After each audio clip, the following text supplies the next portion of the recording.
Hello guys, nandito po tayo ngayon para i-review tong Space Lady Lipstick. Itong dalawa yung shades na nabili ko. Ito yung mga shades niya. Yan sila. Tapos, ito yung isa. Ngayon, binili ko siya kasi nakakatuwa yung tip niya. Ayan o, para siyang cushion tip.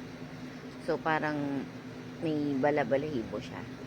Tapos, ito yung shade niya pagka nirab sa kamay. Ayan. Tapos, ito naman yung isang shade.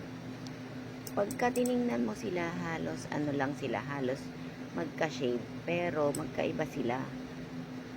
Ito siya, oh.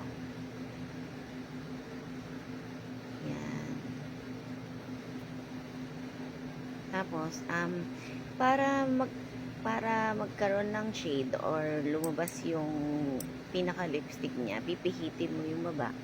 Kasi a-apply mo lang siya na ganyan. Medyo medyo oily siya, pero okay naman.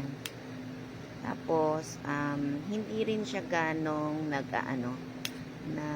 naalis pagka pinunasan or pagka uminom ka ng tubig.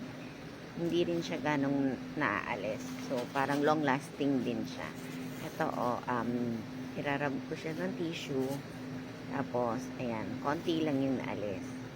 So, maganda siya.